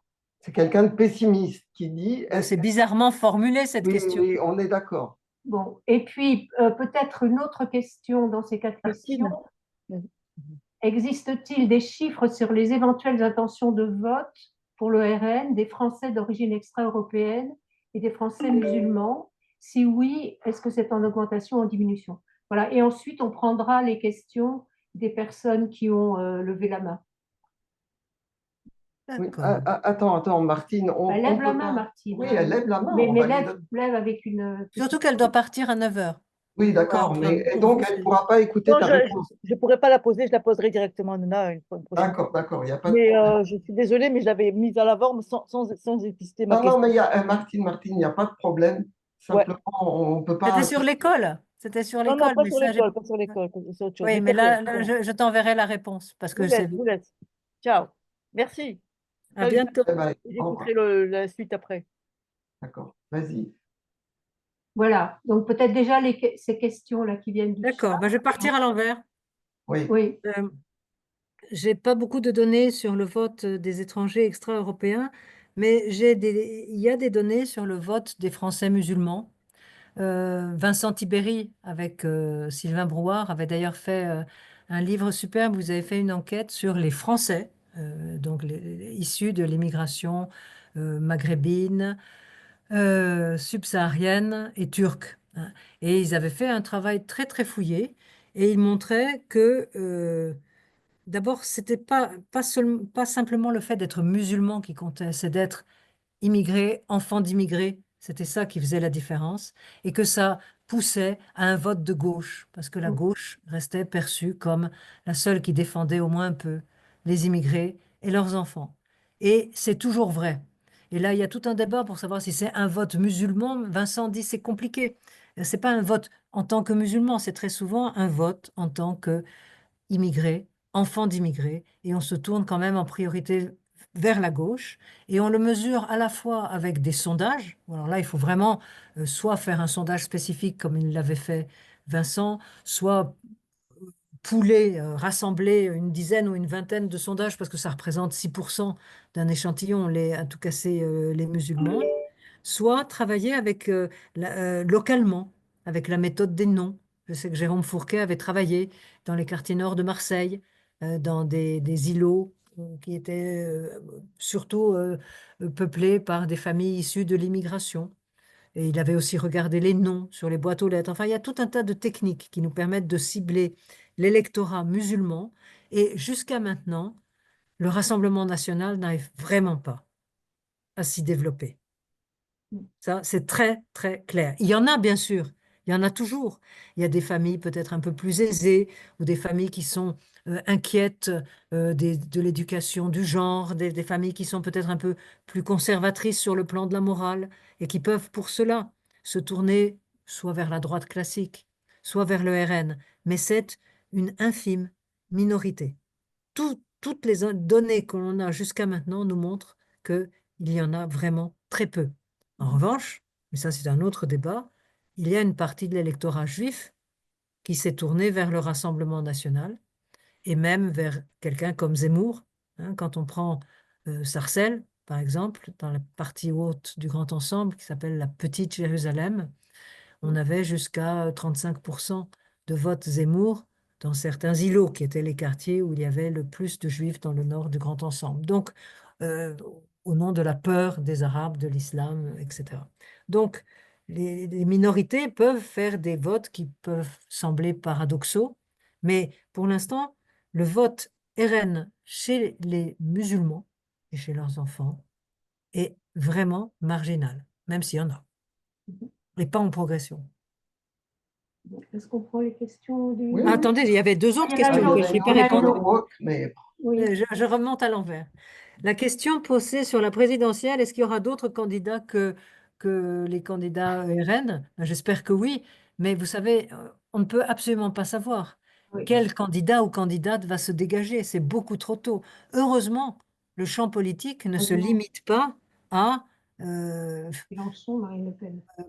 enfin, les macronistes et les frontistes, hein. Enfin, je veux dire, c'est un peu plus compliqué. C'est très difficile de prédire quel pourrait être, mais on peut très bien imaginer qu'il y a des candidats ou des candidates qui émergent à gauche. Je veux dire, il ne faut pas faire comme s'il n'y avait que comme seul opposant Marine Le Pen. D'ailleurs, le sondage que je vous ai lu tout à l'heure montrait justement, le dernier sondage sur le baromètre d'image du FN, que était perçu comme meilleur opposant à Macron, ce n'était plus le RN, c'était le nouveau Front populaire. Donc, il y a des attentes. Il faudra voir si elles seront remplies. Mais les choses sont un peu plus compliquées. Je veux dire, rien en politique n'est inévitable. Et il faut en plus y réfléchir dans le contexte spécifique de l'élection. Ce qui m'amène d'ailleurs à une question que vous m'aviez posée, auquel je réponds par anticipation, là, sur il y avait un sondage qui disait, ah, si l'élection présidentielle avait lieu demain, Marine Le Pen arriverait en tête de 10 points devant Gabriel Attal, c'était un sondage pour Le Figaro, devant Gabriel Attal et un peu moins pour Édouard Philippe. Ça n'a pas beaucoup de sens de poser ce genre de questions. Ça nous donne simplement un indice de popularité à un moment où l'impopularité du camp macroniste est à son comble et où il y a une usure, une érosion de la classe politique dans son ensemble. Mais ça ne veut pas dire que les jeux sont faits. Et si on veut prendre un autre exemple, il vient d'y avoir une élection partielle dans les Ardennes. Oui, ils ont perdu. Et le candidat RN a été battu, alors qu'a priori, tout indiquait qu'il allait gagner. Donc, il y a des indices dans les deux sens. Là, c'est une vraie élection, ce n'est pas un sondage, c'est une élection législative partielle et le candidat du RN a été battu. Donc, attendons un peu. Et puis, la première question, si j'arrive à me relire, oui, c'est sur l'insécurité culturelle, la menace subjective entre immigration et péril woke. Alors, d'abord, on a testé le mot woke une fois dans une de nos enquêtes. Une large majorité ne sait absolument pas ce que ça veut dire, hein. Donc, il faut quand même, ça c'est très intello les woke. Ça c'est bien pour les débats, les gens qui attaquent Sciences Po, qui vous disent que c'est un repère de wokistes, etc. Mais ce n'est pas la priorité numéro un dans l'ensemble de l'électorat et c'est pas un terme qui est très connu. Mais bon, si on regarde ce qu'il y a derrière, je dirais que dans des milieux intellectuels, dont certains ont le sentiment qu'on est trop influencé par les théories et les débats qui se passent aux États-Unis ou en Amérique, ou chez les gens assez conservateurs qui trouvent qu'il y en a quand même un peu trop pour les droits des femmes, etc. Oui, peut-être que l'insécurité culturelle, c'est le wokisme. Mais quand je prends l'électorat dans son ensemble, il y a véritablement quelque chose qui se joue autour de la peur de l'immigration, telle qu'elle a été cadrée par Marine Le Pen, c'est-à-dire une menace pour les aides sociales, un peu moins pour les emplois aujourd'hui, mais ça pourrait revenir, et pour l'identité de la France. Donc moi, je dirais que c'est immigration qui serait en arrière-plan, la préoccupation numéro un. Très bien. Alors maintenant, il y a 5 personnes qui ont levé la main, enfin qui ont mis leur petite main. On va peut-être prendre les questions en 2 fois, c'est-à-dire d'abord Grégory qui a levé sa main en premier, ensuite Robert Hirsch Philippe Marlière, je crois. et Philippe Marlière. Bonjour Philippe. Et puis ensuite, on prendra les 2 autres questions de Jeanne Feigenbaum et de Brigitte Stora. Donc, Grégory, Grégory, Donc, c'est moi. oui. tu te présentes si ça t'embête pas? Tu dis qui tu Oui, es. je veux bien me présenter. D'accord. Bonsoir tout le monde. Bonsoir Nona et merci beaucoup pour Bonsoir. cette présentation. Donc, moi, je suis Grégory Gutiérrez, conseiller municipal à Oui. Malakoff et membre du parti Les Écologistes. Et jusqu'à il y a peu, le responsable et l'animateur du groupe de travail sur l'antisémitisme dans ce parti. Fais toujours partie du groupe de travail, mais c'est d'autres D'accord. personnes qui ont été élues maintenant pour continuer après 3-4 ans où c'était moi qui Oui. gérais avec Robert.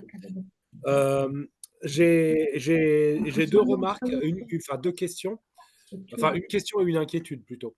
La question, c'est, vous avez évoqué le fait que le livre de votre collègue sur le mythe de la droitisation de la France. Oui. J'aimerais bien en savoir un peu plus là-dessus parce que effectivement, c'est contre-intuitif. Oui. Alors, c'est peut-être de mon point de vue d'écologiste gauchiste, mais c'est pas tout à fait l'impression qu'on a quand on voit la progression des votes pour le Rassemblement national. Oui, oui. Je sais pas comment appeler ça autrement qu'une droitisation, voire une trumpisation de Mhm. beaucoup de médias français. Pas tous, mais enfin beaucoup parmi les plus populaires en tout cas. Et j'étais frappé, moi, il y a la semaine dernière, lors des débats à l'Assemblée nationale sur la censure du gouvernement Barnier, de voir les prises de parole des représentants de la droite classique, traditionnelle. Bon, alors, Ciotti, n'en parlons même plus, c'était vraiment un membre parmi d'autres de l'extrême droite qui s'exprimait. C'était Ouais. vraiment flagrant à l'entendre parler. Ah. Mais j'étais aussi particulièrement choqué. Alors, j'attendais rien de cette personne-là, mais je m'attendais pas à ce point l'entendre ainsi. Quelqu'un comme Vauquier, qui parlait au nom du parti Les Républicains et qui a passé son intervention à faire la morale, à faire la leçon à Le Pen, parce que Le Pen allait voter avec la gauche et que c'était très grave.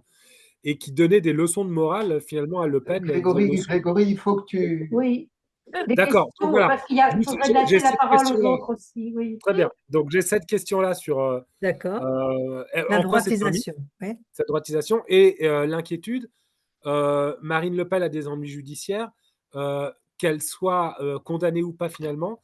J'ai peur que quel que soit le résultat, ça va faire du bien à l'extrême droite en France, parce que si elle est condamnée, c'est la preuve que le système essaye de l'empêcher de parler. Et si elle n'est pas condamnée, c'est la preuve que la justice a bien démontré qu'elle n'est coupable de rien, contrairement aux accusations qu'on porte contre elle. Donc il y a une espèce de Trumpisation, quoi qu'il se passe, de toute manière, c'est elle qui gagne. Voilà, je voulais avoir votre avis Merci, là-dessus. merci, merci. Et j'arrête. Alors, oui, Désolé. voilà. Alors maintenant, Robert Hirsch va poser sa question et Philippe Marière ensuite. Donc, Oui, des questions Robert aussi. Hirsch du Rare, donc. Bonjour. Donc, Bonjour. merci pour l'exposé, hein, c'était très clair. Et je crois que ce qui est important pour nous, c'est que, bon, ça conforte quand même beaucoup ce qu'on dit depuis des années, hein, c'est-à-dire la montée de l'antisémitisme, mais ça conforte le point de vue qu'on a par rapport aux débats qu'on a dans la gauche, hein, Ouais. qui sont évidemment compliqués sur cette question, et aussi sur le fait que la différence qui a été faite entre les actes et puis les opinions, Ouais. hein, qui est évidemment importante par rapport au fait que aujourd'hui, il y a un certain nombre de gens dans la gauche radicale notamment qui admettent qu'il y a effectivement une montée de l'antisémitisme, mais uniquement liée à l'action israélienne, etc. Donc, ce que tu as montré que ce n'était pas la situation. Alors, je voudrais te poser une question, quelques précisions que j'aimerais avoir. D'une part, est-ce qu'on a alors, le chiffre, tu as parlé des professions intermédiaires, mais est-ce qu'on a par exemple le chiffre du vote RN sur les enseignants, qui me semble avoir un peu monté et qui est évidemment significatif, parce que profession intermédiaire, c'est très général. Donc, est-ce qu'on a le chiffre sur les enseignants? Tu as parlé de Sarcelles, Zemmour, etc. Bon, ça, c'est des choses qu'on connaît. Est-ce qu'on a le chiffre global sur le vote des Juifs vers l'extrême droite? Parce que il se dit beaucoup que certains disent même les Juifs votent à l'extrême droite maintenant, etc. Nous, il nous semble que c'est très exagéré, mais il y a un mouvement certainement. Mais est-ce qu'on pourrait et je dirais, on espère que c'est très exagéré, évidemment, mais il y a évidemment un mouvement, mais est-ce qu'on pourrait le quantifier plus précisément? Et dernière question. Il y a eu un sondage là, alors, qui a été commandé par le CRIF, mais qui a été réalisé, je crois, par Ipsos. Et ce sondage donne des éléments très inquiétants sur les sympathisants, je ne sais pas ce qu'ils appellent sympathisants, mais sur les sympathisants LFI, hein, avec des chiffres sur l'antisémitisme qui sont très inquiétants sur les sympathisants LFI. Que penser de ce sondage? Et est-ce que ça ne serait pas aussi le résultat des dérives qu'on a constatées ces dernières années? Voilà. Merci. Alors, Philippe Juste- Marière. Non, juste une mini-remarque. Nona, la question sur le sondage, tu devais l'aborder à un moment ou à un autre. Le sondage Ipsos, pas Ipsos, Oui. le point CRIF. Je crois que c'est un sondage Ipsos d'ailleurs. C'est Ipsos, c'est Ipsos, hein, oui. Oui. Oui. Alors, Philippe Marière. Bonsoir Nona, je suis très heureux de vous voir et de vous entendre ce soir ici, ça faisait un moment. D'abord, merci de votre présentation qui était très bien, comme d'habitude. Je voudrais revenir sur la question évoquée par Grégory de la droitisation, mais je pense que ça ne recoupe pas tout à fait ce qu'il a dit. C'est un prolongement, mais différent. C'est une question à laquelle je pense beaucoup. Il y a le travail de votre collègue Vincent Tibéry, excellent, hein, avec une thèse qui est très claire. C'est une droitisation des élites, mais pas à la base, pas de la société. Et alors, je dois vous dire que cette thèse me convainc en partie simplement.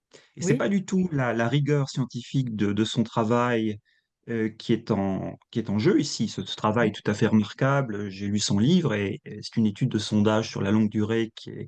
C'est pas un problème de méthodologie, c'est pas un problème d'interprétation. Ce sur quoi je voudrais me pencher, c'est la question de l'interprétation de l'échelle du libéralisme culturel. Et vous avez parlé tout à l'heure du Radical Right Gender Gap. Et alors, ce dernier sondage Ipsos que vous avez évoqué, là, qui est paru cette semaine, qui est tout à fait questionnable parce que c'est une oui, question, poser une question sur le vote pour la présidentielle 2027, c'est tout à fait prématuré. Il y a quand même un chiffre qui m'a fait sursauter, c'est que il y a effectivement un radical right gender gap en France, mais il est en faveur des femmes. C'est-à-dire qu'il y a 4 points d'écart, les femmes votent en général 4 points d'écart et les femmes votant davantage pour Marine Le Pen que les hommes.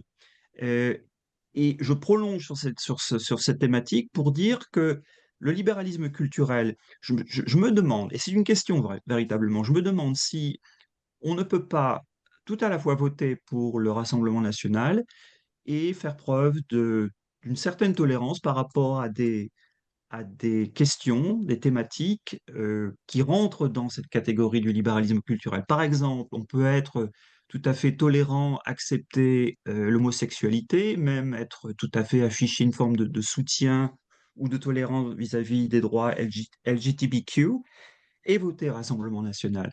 Et alors qu'effectivement, il y a 30-40 ans, cela aurait été impensable. Et on voit très bien, même Le Pen passe à tort ou à raison comme une féministe. Donc on voit qu'il y a eu une espèce de changement dans l'appréciation de ce que peut être le libéralisme culturel. Et j'en viens, et je termine, euh, ce qui primerait selon moi, c'est finalement, vous l'avez dit, c'est la question de l'immigration. C'est-à-dire que qu'est-ce que le vote Rassemblement national? C'est un vote avant tout nativiste. euh, et l'immigration est vraiment la variable lourde, celle qui détermine absolument ce vote. Et par contre, le libéralisme culturel, est-ce qui permettrait non d'expliquer pourquoi on a une société qui est de plus en plus libérale, tolérante en général, mais qui vote de plus en plus à droite, hein. Bon, effectivement, il y a toute une abstention qu'il faut analyser, mais à tout le moins, l'abstention, ça envoie un message très, très négatif pour la gauche. Ça veut dire que si on a une société de plus en plus éduquée, de plus en plus tolérante et qui vote de plus en plus à droite, voire à l'extrême droite, ça veut dire que l'offre politique de gauche est rejetée. ça fait beaucoup de choses à répondre, tout ça. Oui, Oui, Je oui, vais désolé. essayer. Non, je vais partir à l'envers. D'abord, le Radical Right Gender Gap, les femmes ne votent pas plus Marine Le Pen que les hommes. Au contraire, et même là, Marine Le Pen a réussi à effacer le Radical Right Gender Gap. Elle votait autant, mais pas plus. Et en contrôlant toutes choses égales par. Allusion au sondage de l'IFOP qui est paru cette semaine. Oui, mais Il y c'est a- pas, il ne fait pas le contrôle il faut croiser avec l'ensemble des variables. Quand on se contente pas de faire ça, et même avec Bardella, on a même vu, et on est en train de travailler avec des données d'un sondage post-électoral un peu conséquent, on voit que globalement, hein, là si je fais juste la moyenne, les femmes ont cette fois-ci de nouveau un peu moins voté que les hommes. Donc, rétablissons les choses. Il n'y a pas, les femmes, pour l'instant, en France, ne votent pas plus Marine Le Pen que les hommes. Bon, mais ça, c'est un détail. Alors, sur le libéralisme culturel, il faudrait relire les travaux de Magali Della Souda, où on peut voir qu'un certain nombre de femmes de droite, voire d'extrême droite, se considèrent comme défendant une certaine forme de féminisme. Donc le libéralisme culturel est complexe. Et c'est pas, je pense qu'elles se considèrent sérieusement comme étant quelque part féministes. C'est-à-dire, elles ont intériorisé au moins l'idée que dans les partis politiques, dans les associations, elles ont les mêmes droits que les hommes. Pour le reste, les théories du genre, non. Mais donc, on peut être de droite et participer d'une certaine forme de féminisme. Donc ça vaut vraiment le coup de relire les collectifs comme Antigone ou tout ce genre de choses. Ou aux États-Unis, Kathleen Blee, qui a fait des travaux extraordinaires sur les femmes au Ku Klux Klan. Mais en tout cas, montrer que c'est complexe, le rapport au féminisme et au libéralisme culturel. Mais j'en reviens, et ça rejoint la question de Grégory, la thèse de Vincent Tiperi sur la droitisation. C'est effectivement, il dit, il y a une droitisation de la classe politique, il n'y a pas une droitisation de la société dans son ensemble. Pour cela, il s'appuie sur les données sur lesquelles nous travaillons ensemble, qui sont les données de la Commission nationale consultative des droits de l'homme, qui porte sur un échantillon national représentatif de la société française dans son ensemble, étranger compris. C'est-à-dire, c'est un échantillon beaucoup plus proche de la France dans sa diversité aujourd'hui que les échantillons en ligne, qui sont plus blancs, entre guillemets, et qui sont moins représentatifs à cause de la fracture numérique. Or, ce sondage CNCDH, depuis 1990, en face à face, il nous montre que la société est de plus en plus tolérante, avec des hauts et des bas. Mais même avec les 3 points de recul 2022-2023, on est à un niveau exceptionnellement élevé de l'indice de tolérance. Il y a des mécanismes structurels qui font que la société change avec le renouvellement générationnel, avec la hausse du niveau d'études et le fait que nous vivons une société de plus en plus multiculturelle, hein. Donc, ça, c'est une chose. Vous me direz, mais c'est un paradoxe. Dans le même temps, vous avez de plus en plus de votes pour le RN. Bon, mais vous oubliez que entre mon échantillon de la société française, société vivant en France, pas nécessairement française, vous avez tout un tas d'électeurs et d'électrices potentiels qui sont éliminés. Vous avez les étrangers qui ne votent pas, et c'est dommage en France. Vous avez les Français, mais qui ne sont pas inscrits sur les listes électorales, ou qui sont mal inscrits, chose qui a été étudiée par Céline Braconnier et Jean-Yves Dormagin. Ça finit par faire des millions. Et puis, vous avez ceux qui sont français, inscrits et abstentionnistes, hein. Et même si là, il y a eu un sursaut aux dernières législatives. Autrement dit, vous avez une proportion non négligeable d'un électorat potentiel qui n'est pas représenté par les inscrits votants exprimés qui ont donné de tels scores à Marine Le Pen et à son parti. Il faut avoir ça en tête. Il y a des réserves de voix pour la gauche qu'il faut aller chercher ailleurs. Mais je ne vais pas paraphraser Maurras, mais c'est quand même ça. Quand il opposait le pays légal et le pays réel, on est exactement dans la même situation. Ceux qui vont voter, qui sont inscrits votants et qui expriment un vote, ils sont plus âgés, ils sont un peu plus aisés, ils sont plus blancs, entre guillemets, et ils sont plus conservateurs. Ils représentent de moins en moins la société dans son ensemble. C'est là-dessus que Vincent Tiberi fonde son analyse, et là, j'avoue que je serais assez d'accord avec lui. Il y a cet écart énorme entre ceux qui s'expriment et tous ceux qui ne s'expriment pas, et qui sont de plus en plus nombreux. Voilà. Alors, est-ce que Marine Le Pen, si elle est condamnée ou pas? Oui, c'est pile je gagne et face tu perds. Effectivement, si elle est condamnée, elle sera la victime et ça va jouer pour elle. Et si elle n'est pas condamnée, ça sera, vous voyez, elle a été injustement accusée. Mais il faut voir l'image générale. Il n'y a pas que ça qui joue. Il faut voir quelles seront les conséquences. Si elle est condamnée, le vrai problème, c'est est-ce que Bardella sera à la hauteur? Est-ce qu'il a le parti entier derrière lui? Il y a toutes les questions politiques qui vont rentrer là en ligne de compte. Donc là encore, ne partons pas battus d'avance. Rien n'est inévitable. Alors ensuite, sur le Robert Hirsch, sur l'antisémitisme, le Rassemblement national chez les enseignants, effectivement, là aussi, le Rassemblement national a fait beaucoup d'efforts pour créer des collectifs, pour mobiliser les profs. Et il y a des profs, plus dans le privé, mais je n'ai pas les chiffres sous la main. Celui qui a fait des petites notes accessibles en ligne, c'est Luc Rouban. Il a travaillé sur toutes les catégories de la fonction publique et comment elles sont pénétrées progressivement. Enfin, elles accueillent de plus en plus ce vote pour le RN. Mais je dirais que la majorité des profs, ils restent quand même à gauche, mais il y en a qui votent pour le Rassemblement national, oui, mais plus dans le privé, je dirais. Simplement, là, je vous renvoie pour l'expert en la matière, Luc Rouban, sur le site du Cevipof. Alors, est-ce qu'on a les moyens d'estimer le vote juif en France? Oh que non. C'est d'abord, c'est quoi les juifs? Il y a tellement de façons d'être juif. Comment vous les mesurez?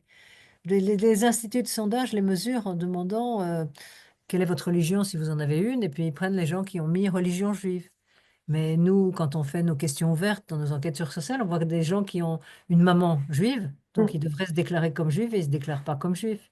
Il y a des tas de manières d'avoir une identité juive, de se sentir ou non juif, de se dire juif, mais pas par la religion, par la culture, par le sentiment d'une histoire et d'un destin commun. Donc, c'est difficile. On ne peut que compter sur qui se définit comme juif. Et là, on arrive quand même à quelque chose comme 0,5% de l'électorat. Donc, c'est très difficile de faire des mesures. Quand Jérôme Fourquet, qui a fait quand même parmi les meilleures enquêtes en rassemblant 10, 20, 30 enquêtes, et en prenant les gens qui se déclaraient de religion ou de culture juive, a travaillé là-dessus, il montrait que l'électorat juif a viré vers la droite à partir des années 2000, avec le sentiment qu'il, enfin, surtout après 2002, avec le sentiment qu'il n'était pas soutenu. Mais il n'y en a absolument pas une majorité qui vote Zemmour. Même pas une majorité qui vote Le Pen. Hein, je pense que les derniers chiffres que j'ai, c'était 2012, il avait estimé Fourquet à 13,5, la proportion de juifs qui avaient voté pour Marine Le Pen. C'était beaucoup plus que pour son père, mais ça reste une minorité. Donc il ne faut pas non plus exagérer. Il y a la tentation de voter pour une extrême droite parce que au moins elle va flanquer une pile aux Arabes, c'est à peu près comme ça que les gens le disent, mais ils sont minoritaires pour l'instant. Est-ce que j'ai oublié? Ah oui, et LFI. Là encore, il faut faire attention aux sondages. Et ça représente des petits effectifs, hein, les proches de LFI. Et au niveau des électorats, c'est souvent mélangé. Nous, en tout cas, dans nos enquêtes, on ne trouve pas des chiffres aussi dramatiques. On voit que l'adhésion aux stéréotypes antisémites, elle remonte aux deux extrêmes. Mais chez nous, elle remonte toujours un peu plus, et même parfois beaucoup plus, du côté de l'extrême droite que du côté de LFI.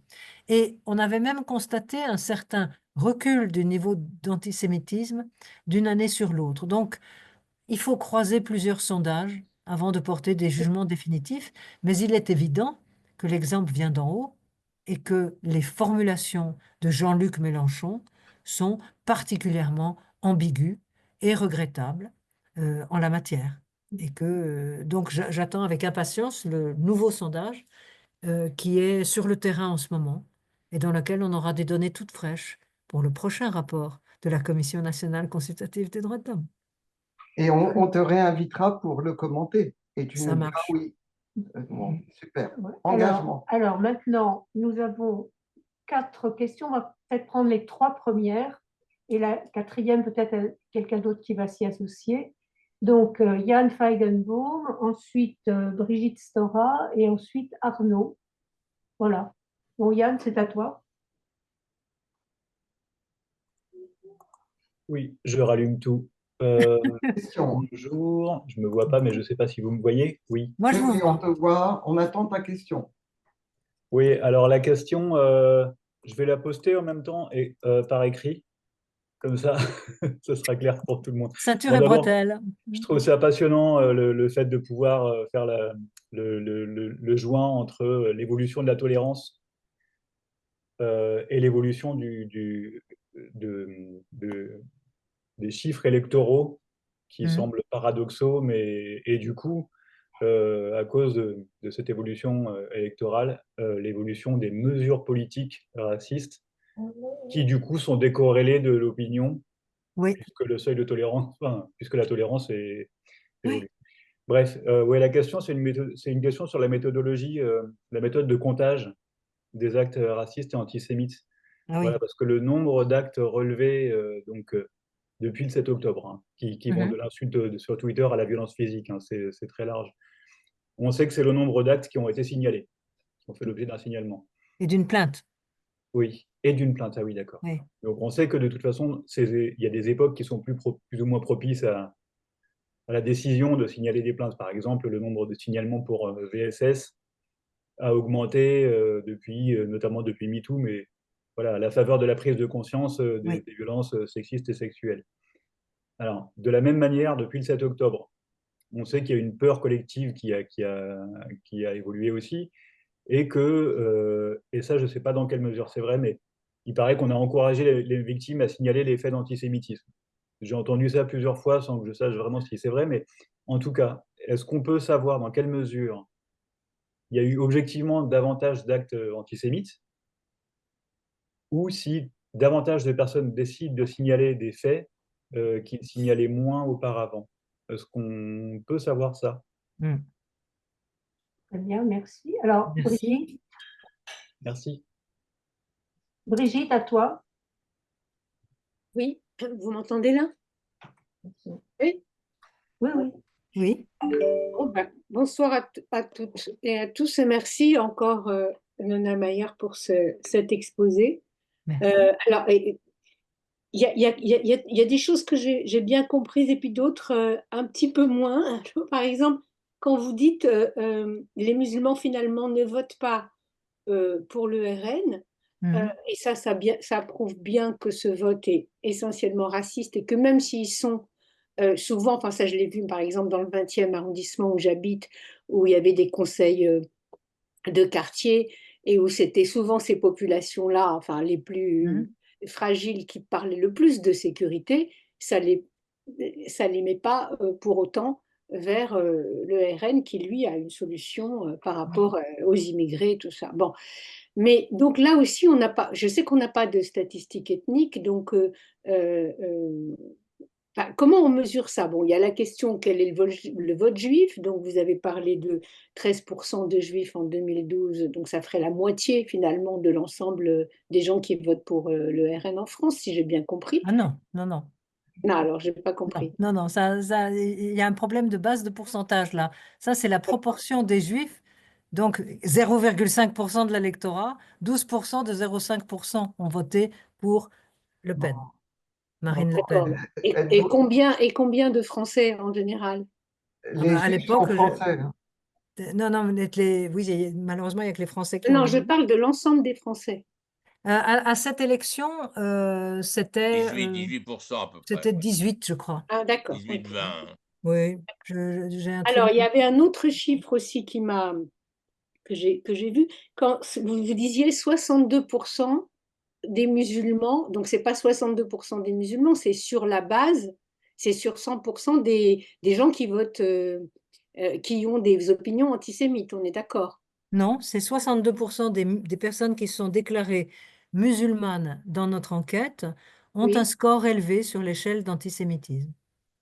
Ça, c'est donc Contre, 62% d'une centaine de personnes. contre 52% de Non, l'ensemble des... 44% de l'ensemble de l'échantillon a une note égale ou supérieure à 2 sur l'échelle d'antisémitisme, 62% des musulmans déclarés. Et 52%, ça correspondait à quoi? Alors, je n'ai pas Ah, compris. je n'ai pas vu 52%, je ne sais plus. Donc, il y a, C'est il y a les une gens hors différence Union de européenne. 20%, c'est ça? Oui, Entre et ça veut dire qu'on passe de 44 en moyenne à 44. 62%. OK, Ça veut dire 18 points au-dessus de la moyenne. Hein. d'accord. Bon, ça Et avec les aussi, précautions d'usage, parce qu'il y oui. a des personnes qui sont musulmanes qui ne se sont pas déclarées comme telles. Enfin, bon, il y a tout. Oui. Mais Bon, c'est ça ça, que je c'est voulais aussi dire. c'est intéressant parce que bon, ça prouve que le problème est là, mais qu'il n'est pas là à la hauteur des discours, par exemple, conservateurs sur cette question, ce qui me semble quand même assez intéressant. Autre chose, alors, c'est une réflexion, et je voudrais que vous me disiez ce que vous en pensez. Vous avez dit que finalement, les préjugés étaient, enfin, préjugés du monde comme on veut sur les Juifs n'ont pas beaucoup bougé et ne sont pas corrélés au conflit israélo-palestinien. Sauf dans les passages à l'acte, où là, c'est ce qu'on met en avant. Donc, je me dis, est-ce que finalement la sociologie ne vient pas nous montrer d'une certaine manière à quel point il s'agit donc d'un alibi? À quel point cette question-là, qui est pourtant mise en avant par l'extrême gauche, LFI, etc., relève finalement de l'alibi du passage à l'acte. Vous voyez ce que je veux dire? Oui, ça peut Je être un suis, alibi. voilà, on est à la périphérie de la sociologie. En même temps, les chiffres de la sociologie viennent peut-être nous éclairer sur l'aspect alibi de ce discours. Voilà. D'accord. Merci. J'ai noté soigneusement. Arnaud? Arnaud, vas-y. J'arrive. Donc oui, donc moi c'est Visa, donc Vigilance Initiative Syndicale Antifasciste. On a à la fois des gentils syndicalistes et on fait des formations et j'ai été réélu au bureau la semaine dernière. Donc en plus je fais une formation sur le vote RN en mars prochain dans ma Normandie natale, donc ça m'intéresse. Le focus qu'on a fait par rapport à ça depuis des années, c'était effectivement présenter aux syndicalistes la nouvelle droite, en disant que c'était un effet effectivement enfin nous on était quand même sur le discours du fait qu'il y avait un récit d'extrême droite qui se développait de plus en plus entre guillemets. Au niveau des stats et des choses comme ça, nous on utilise le vote syndical à chaque élection, tu as un résultat, je ne sais pas si c'est pertinent ou pas, en fin de compte, dans chaque syndicat, tu as une progression du vote d'extrême droite. Par Ah exemple, si oui, on prend, oui, si on ça prend au fait. niveau de Solidaire, quand moi j'ai commencé, donc ça fait il y a 15 ans, tu avais 10% d'adhérents sympathisants qui votaient extrême droite. Là, on arrive à 21 au niveau de Ouais, Solidaire. Ouais, oui, bon, oui. 21%. nous, ça nous permet à Visa après de pouvoir orienter effectivement les formations. Donc, on reste toujours sur l'imposture sociale du Rassemblement national. Et on Alors, continue toujours effectivement à faire ça, mais Hmm. est-ce que c'est pertinent ou pas? Parce qu'effectivement, le fait de dire le point focal, ça reste effectivement l'immigration, et ça, je suis d'accord avec toi. La différence entre la société, effectivement, qui est plus tolérante et un vote RN qui continue, ça, je suis aussi d'accord de toute façon. Le truc après, c'est comment on peut présenter ça. C'est ça qui me... Voilà, c'est sur la méthodologie où j'ai quelques... Voilà, c'est très pertinent. Je pense que le rapport, après, je le sortirai pour la formation, parce que comme c'est janvier, on pourra l'utiliser. Mais c'est vrai qu'après, pour présenter, c'est jamais facile, entre guillemets, quoi. Voilà. En tout cas, merci, j'ai appris plein de trucs. Voilà. alors, moi, quand je vois qu'il y a Ben qui a une question et qu'ensuite il n'y a plus de questions. Donc, je propose que Ben pose sa question Et que les autres laissent leur main. et que comme ça, Nona répond aux quatre. Et que, comme il est déjà 21h40, ça me paraît raisonnable de faire comme ça. Ben, est-ce que tu peux poser ta question? Avec plaisir. Merci beaucoup pour cette intervention. C'était très, très intéressant. J'ai une question en plusieurs points. Je vais essayer de la faire court. Est-ce que vous pensez que les électeurs du RN sont des gens convaincus par les idées du RN, ou est-ce que d'un côté, on a une offre politique actuelle qui rend le vote pour le FN plus accessible? Je pense par exemple à quelque chose qui est plus intense, type des questions de Éric Zemmour qui peut-être rendent le discours du RN plus accessible. Et aussi, ce que j'entends beaucoup chez des électeurs RN avec qui j'ai eu l'occasion de parler, des questions type ces personnes de gauche qui ne nous comprennent pas, qui sont totalement hors sol et qui ne pensent qu'en parisien. Est-ce que vous pensez que ça fait partie aussi des choses qui nous permettent de voir cette question augmenter? D'accord. Voilà. Bon, eh ben, je remonte à l'envers, comme d'habitude. Comme Je vais d'abord d'habitude. répondre à Ben. Oui, effectivement, mais il y a un mélange il y a le sentiment, effectivement, de ne pas être entendu, de ne pas être compris, notamment dans les communes rurales, souvent. Et donc, c'est un mélange de causes. Convaincus par les idées du FN, beaucoup n'ont pas lu le programme. Pour eux, le RN, c'est quelqu'un qui va défendre la France contre la menace immigrée. Mais avec l'idée que les autres ne les entendent pas, ne les respectent pas, ne les défendent pas. Dans un certain nombre de sondages Ipsos pré-législatives, c'était frappant de voir que c'était dans l'électorat du Rassemblement national qu'il y avait le plus de gens qui avaient le sentiment qu'on leur manquait de respect. Le plus de gens qui avaient le sentiment qu'ils avaient de plus en plus de mal à s'en sortir. Donc, le sentiment que la classe politique est lointaine, elle ne les entendait pas. Donc, oui, les électeurs ne sont pas sans doute convaincus par toutes les idées du RN, ils en retiennent une. Il va faire barrage à l'immigration et il va les écouter. Marine Le Pen a réussi le tour de force de se présenter comme celle qui entend les petits, les oubliés, les sans grade. Donc oui, ça fait partie de la stratégie du RN et c'est une stratégie gagnante avec l'assentiment que la gauche, c'est les bobos, quoi. Dans les beaux quartiers, ils ne s'intéressent pas à la vie quotidienne et à tous ces problèmes. Donc oui, c'est un élément de la stratégie de Marine Le Pen qu'elle a très bien su utiliser. Ensuite, bien sûr que c'est important de regarder ce qui se passe au niveau des syndiqués et que c'est un indicateur clé pour voir la progression. Il y a un moment où, quand on était syndiqué, on résistait vraiment. au Rassemblement national. Il y a un moment d'ailleurs où quand on était catholique, on résistait.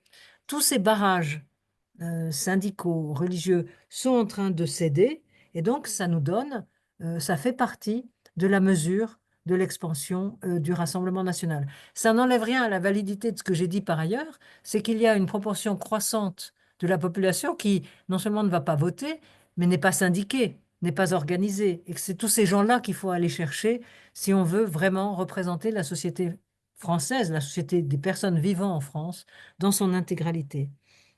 Alors, les votes juifs, on s'est expliqué là-dessus. Les musulmans, en fait, pour mieux comprendre le vote, il y a des musulmans qui votent RN.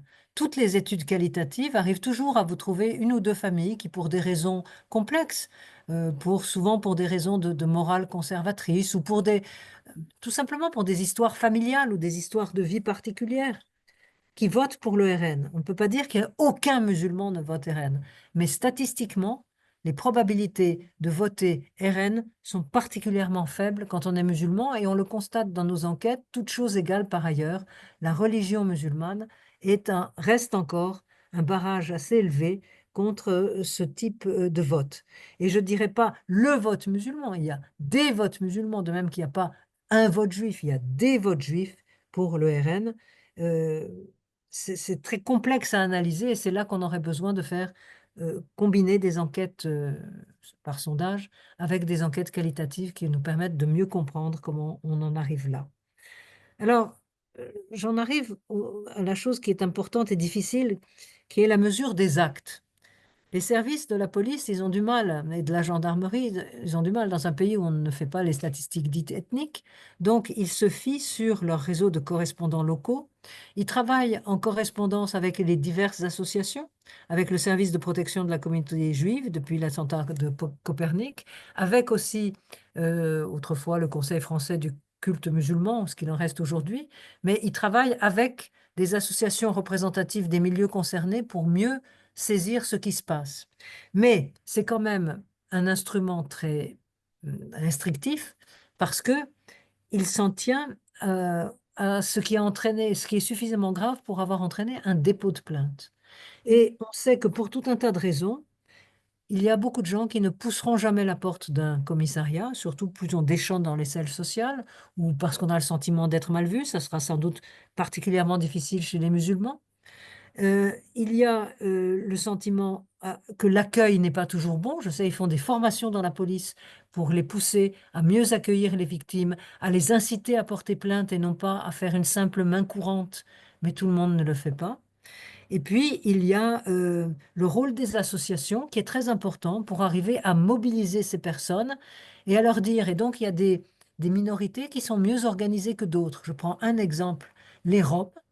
Les Roms ne sont pas assez représentés. Les Roms, c'est peut-être eux qui auront le plus de mal à pousser la porte d'un commissariat. Donc il faut voir l'ensemble de ces éléments. Il y a des individus qui vont se dire, bon, c'est pas la peine, à quoi ça va me servir? Je vais perdre du temps, ils feront rien.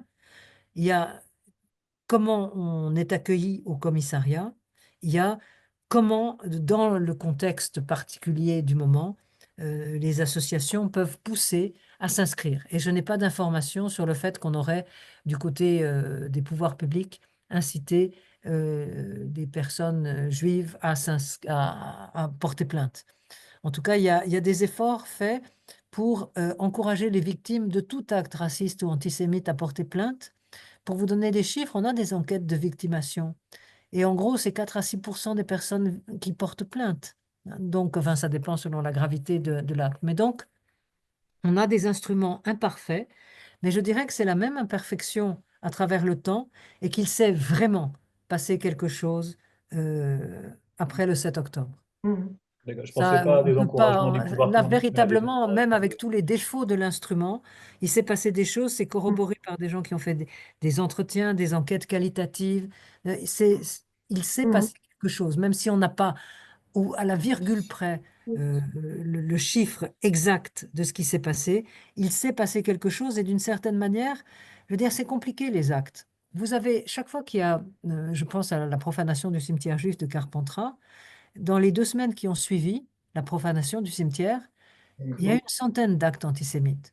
Parce que chaque fois qu'un acte antisémite se produit, qu'il est médiatisé, il donne des idées à d'autres, des esprits faibles, des petits délinquants, des petits voyous, des petits crétins. Mais il y a ces effets d'imitation qui sont très, très particuliers, hein. Et puis, on peut aussi faire des choses en bande, en groupe, hein. Il y a une logique des actes si on est en bande, on peut transgresser la norme, etc., qui fait que c'est très, très compliqué de le mesurer et on sait qu'à chaque fois, il y a un effet d'entraînement après chacun de ces actes, racistes ou antisémites. Ça donne des idées à d'autres. Donc, il faut essayer de faire avec ce qu'on a, de cumuler plusieurs sources, mais incontestablement, il y a eu une flambée des actes antisémites et qui ont regroupé des auteurs d'origine différente. On les attrape rarement, les auteurs, hein. Mais en tout cas, il y a d'une part des gens d'extrême droite qui avaient un peu arrêté d'être surreprésentés parmi les auteurs d'actes antisémites, mais qui sont revenus en force lors de ces dernières, parce que l'extrême droite est divisée sur l'attitude qu'il y a à avoir envers Israël et envers les Juifs. Il y a des petits délinquants qui, effectivement, la notion d'alibi évoquée par Brigitte est bonne, c'est un prétexte noble. On va aller griffonner sur le mur mort aux Juifs et on a une bonne excuse, c'est des salauds, ils tuent les enfants palestiniens. Donc il y a toutes ces logiques qui vont jouer. Très souvent, c'est une manière d'exprimer un ressentiment à l'égard d'une communauté qu'on estime mieux pourvue que la sienne, mieux entendue des pouvoirs publics. Bref, il y a des tas de profils très différents dans des gens qui vont passer à l'acte, et surtout, il y a des actes très différents. Quand vous entendez acte antisémite, vous pensez violence, gravité. Or, il semble que plus de 60% de ces actes antisémites sont des atteintes aux personnes, mais des atteintes aux personnes pas nécessairement physiques, très largement verbales, menaces, intimidations. Donc, il faut faire attention à ce qu'il y a derrière cette expression et prendre ces chiffres avec précaution. La police elle-même, qu'on auditionne chaque année, nous dit qu'il faut les prendre avec précaution, mais qu'il y a des indices convergents qui nous permettent de dire que dans les 3 derniers mois de 2023, il y a eu une montée sans précédent de ces actes, par toutes leurs remontées, toutes leurs antennes sur le terrain.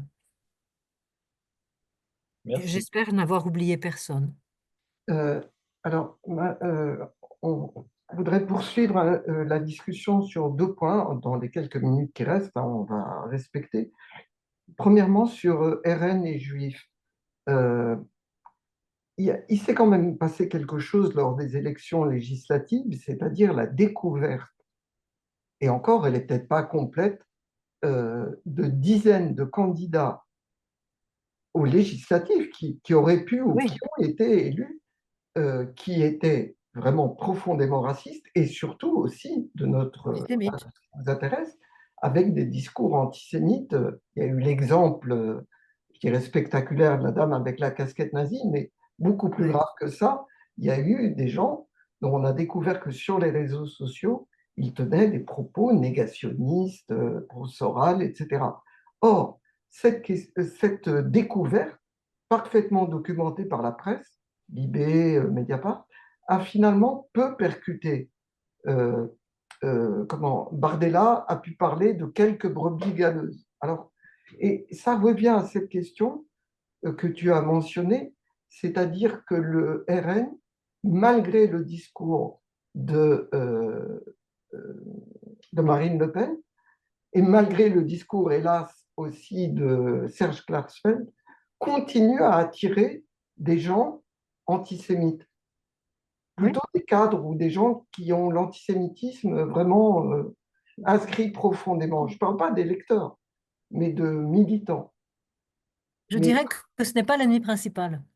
Pour le RN, l'ennemi principal, c'est l'immigré, le musulman, l'étranger, hein. Mais dans toutes nos enquêtes, systématiquement, qu'on regarde l'électorat ou les sympathisants, c'est toujours chez les proches du Rassemblement national que le niveau d'antisémitisme est le plus élevé, même s'il est inférieur au niveau de rejet des immigrés. Imaginez que dans certaines de nos enquêtes, quand on pose la question, on entend des opinions, il y a trop d'immigrés en France, il y a certaines de nos enquêtes où on a 93% des personnes qui se disent sympathisantes du Front National hier ou du Rassemblement National aujourd'hui qui trouvent qu'il y a trop d'immigrés en France. Hein. Ça, c'est l'ennemi principal.